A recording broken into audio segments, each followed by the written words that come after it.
Oi pessoal, tudo bem com vocês? Meu nome é Dulce, eu tenho 29 anos, eu falo aqui da cidade de Montes Claros, em Minas Gerais, bem no norte de Minas Gerais. Hoje eu tô um pouco gripada, mas eu vim para falar com vocês nesse primeiro vídeo no canal sobre um assunto muito sério, na qual eu fui diagnosticada há poucos meses, que é a síndrome de Chiari-1, que é uma síndrome rara, que o indivíduo nasce com ela e que os sinais começam a se manifestar a partir dos 29 anos de idade. Então eu vou contar um pouco para vocês como que eu descobri e como que eu tô lidando com toda essa situação, que é uma situação muito nova, e quando a gente vai para a internet pesquisar a respeito da doença, pesquisar a respeito dos tratamentos, pesquisar sobre quem já fez o tratamento, o que a pessoa fala, a gente não tem muitas informações. E, na verdade, a gente nem pode se deixar levar por essas informações também da internet. Porque se a gente colocar isso na nossa mente, que é uma síndrome rara, que é uma coisa difícil de resolver, a gente acaba morrendo, porque a gente vai ficar contaminando a nossa mente com uma doença. Que se a gente trabalhar a nossa mente, a gente pode muito bem resolver isso, levar isso de uma forma mais leve. Então eu vou contar para vocês como que eu descobri essa síndrome, tá? Então, pessoal, para quem me conhece, sabe que eu sou adepta de atividade física e que eu sou amante de musculação, gosto muito de musculação, porque eu tenho todo um histórico por trás da musculação. E em abril desse ano, eu comecei a sentir um formigamento muito forte, com uma dor na minha cabeça, que irradiava, pegava assim do tronco da cabeça e irradiava para a parte de cima da cabeça. E junto com isso, é tipo uma queimação, eu sinto, tô sentindo aqui agora. É uma queimação, não é uma dor que fica dentro da cabeça, que nem aperta e nem é latente. É uma queimação, é tipo uma sensibilidade. Eu passo a mão aqui e eu já sinto a queimação. E eu sinto uma coceira absurda no couro cabeludo e também nos ouvidos. Então, desde o mês de abril, eu venho sentindo isso. E eu fui no médico. Fui no clínico geral primeiro. Como eu tinha passado por um procedimento no mês de abril, eu estava ligando essas dores que haviam iniciado após esse procedimento ao procedimento em si, né? Aí fui no clínico geral, ele me passou uns remédios antidepressivos, porque parece que são os que são usados para relaxar os músculos, né? Do cérebro, sei lá, eu não entendo direito. E eu comecei a tomar esses antidepressivos. E eu estava tomando os remédios do outro procedimento que eu havia feito e que eram para dor. E não passava. Não passava de jeito nenhum. Nem assim, as dores do procedimento que eu havia feito foram resolvidas e essa dor na cabeça não passava. Fui nesse clínico, ele me deu esses remédios, comecei a tomar esses remédios. Eu não lembro não de todos os remédios, eu sei que foi de duloxetina e alguns outros remédios antidepressivos, eu não sei. Não sei falar pra vocês o nome de todos, mas foram vários. Aí fui nele, continuei minha vida normal, minhas atividades físicas, academia e tudo mais. Só que, como eu tinha ficado afastada um tempo da academia, quando eu voltei, eu percebi que eu já estava com uma fraqueza muito grande na hora de pegar as cargas. Então, só que eu imaginei, falei, não, isso vai ser alguma coisa relativa à minha falta de frequência na academia. Então, gente, eu fui e procurei um neurologista. O primeiro que eu procurei, ele era neurocirurgião, só que eu não gostei da consulta. Ele foi muito raso nas informações, ele não me atendeu direito. E, assim, acho que também nem passou pela cabeça dele que seria isso, porque ele me passou uma lista de remédios e pediu para fazer a ressonância. Eu falei, não, não vou fazer essa ressonância porque esse homem não me passou segurança. E fui em outro médico. Fui numa neurologista e falei com ela, olha, já consultei com um neurologista e ele não me deu segurança nenhuma, me passou uma lista de remédios e eu não fiz o exame porque eu não tive segurança nele. Aí essa senhora que eu fui, ela era uma senhora já, uma médica neurologista.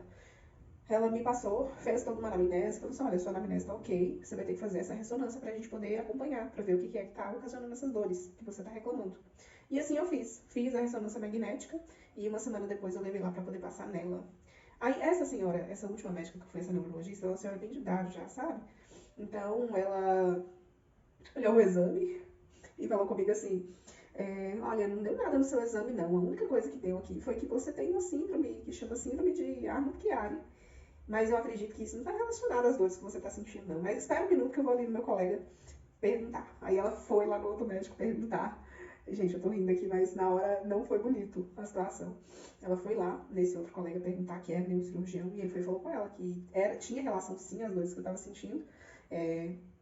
com o que havia constatado no exame. Ela já me encaminhou para o neurocirurgião. E ela chegou assustada lá na sala, falou comigo, falou assim, olha, eu conversei com meu colega, ele falou que tem relação sim com o que você está sentindo e você tem que procurar um neurocirurgião, porque esse caso é cirúrgico.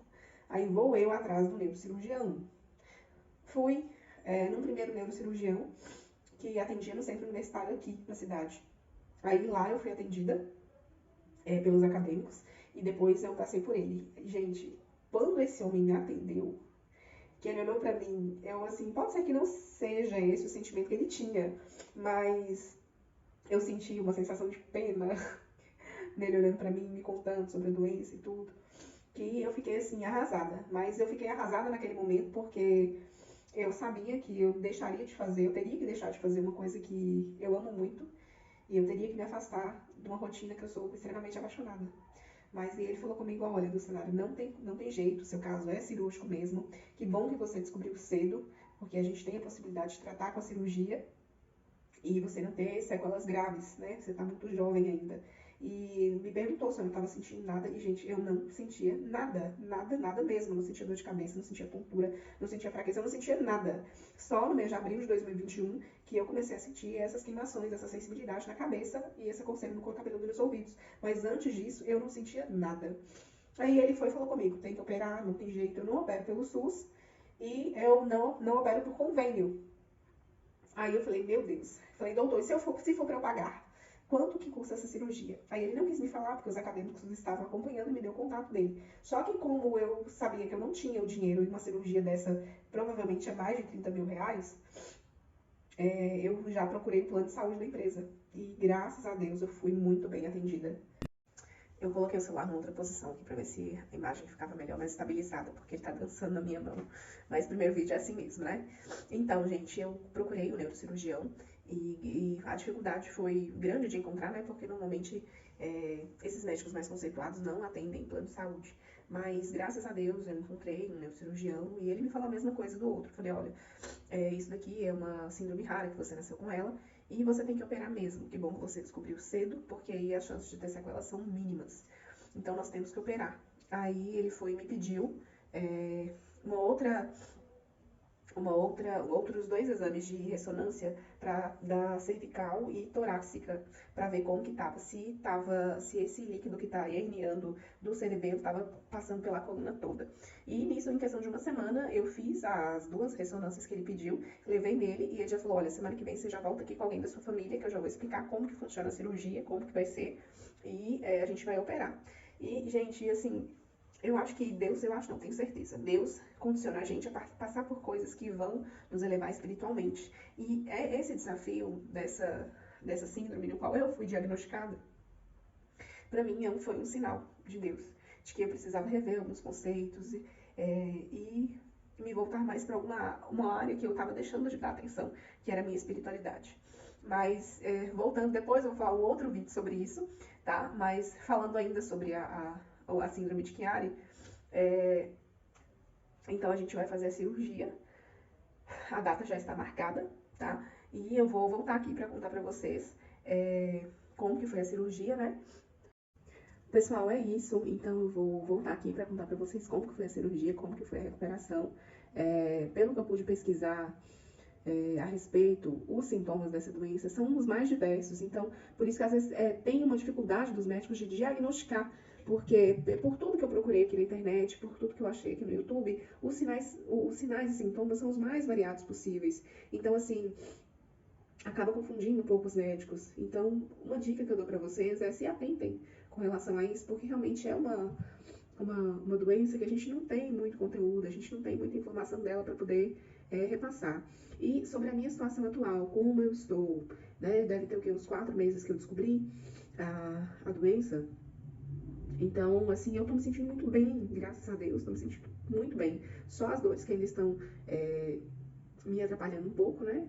No meu bem-estar. E eu senti que eu tive uma pequena perda de força, né, nos membros superiores e inferiores. E outra coisa que eu tô notando também é um desequilíbrio. Eu tô com um equilíbrio meio que abalado, tá? Mas eu creio firmemente que após a cirurgia tudo isso vai ser restaurado, vai ser resolvido, que vai ficar tudo bem, tá? Então é isso, pessoal. Eu tô bem e continuarei bem.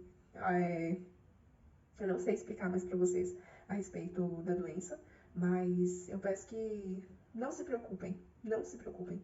Façam o que vocês têm que fazer, que é procurar ajuda médica, mas não coloquem na cabeça, não tomem posse dessa doença, não. Eu não tomei posse dessa doença.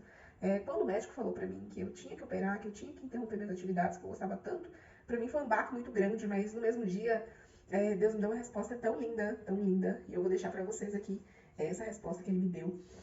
Quando eu cheguei em casa, eu tava muito mal mesmo, porque pra mim era o fim, pra mim tinha chegado ao fim, eu ia ter que anular meus planos de melhorar minha condição física, anular todos os planos que eu já havia feito com relação ao esporte. Mas Deus usou pessoas e usou músicas pra me falar, fique calmo, fique em paz, controla sua mente, porque sou eu que governo a tua vida. Então, eu vou deixar aqui pra vocês, nesse dia que eu contei pra vocês que eu fui no primeiro médico, que falou que eu tinha que operar, eu cheguei em casa, eu vou contar bem rápido. Eu cheguei em casa e um amigo havia me mandado um link de uma moça no Instagram que estava fazendo um Ho Oponopono. Ela é uma terapeuta holística. Eu não vou lembrar o nome dela. Mas ao final dessa oração do Ho Oponopono que ela estava realizando, a oração é Ho Oponopono, tá bom, gente? Depois vocês podem procurar aí. Depois eu vou contar pra vocês sobre o meu processo espiritual. Mas eu estava ouvindo essa oração do Ho Oponopono. Quando finalizou, essa moça, ela colocou no final dessa live uma música que chama O Milagre da Vida, do Lucas Terra. Vocês podem procurar aqui no YouTube, mas eu vou deixar o link também do vídeo. E depois, eu amei a música, né? Música maravilhosa, muito espirituosa, e pra mim, assim, encaixou como uma luva. Mas o que mais me falou comigo foi a música que passou após ela, que é uma música que chama A Cura, da dupla Café. Vou deixar pra vocês também aqui o link. E essa música Deus falou comigo profundamente. Eu tenho certeza absoluta, que ele falou comigo que doença é ilusão e cura é gratidão. E que tudo pode se regenerar. Ouçam a música, pelo amor de Deus. E não tome posse dessa doença. Não tome posse disso, porque quando você acredita que você é maior do que qualquer doença, não você, esse ser humano de carne e osso, mas o seu espírito, o seu verdadeiro ser, a sua essência é maior do que qualquer doença, você não adoece, você vive, tem uma vida abundante. Então, tudo na vida é aprendizado, tudo na vida é aprendizado. Então, tenha certeza que se Deus colocou esse diagnóstico na sua vida, foi para que você aprenda a ser um ser humano melhor, um pai melhor, uma mãe melhor, um filho melhor. É para te elevar espiritualmente. Então, agradeça pela doença como eu fiz, agradeço. Eu não tomo posse dessa doença, é um diagnóstico humano, mas eu agradeço por estar passando por esse processo, porque eu sei que Deus tem muito para poder me ensinar. Tá? Então era essa a mensagem que eu queria deixar para vocês. E acompanhe os próximos vídeos do canal, que eu vou contar sobre isso, né? E sobre muitas outras coisas, que eu tenho certeza que vai contribuir muito para quem não tem informação a respeito disso, né? E para quem gosta de vida saudável, musculação, treino, tá bom? Ó, um beijo para vocês, fiquem com Deus.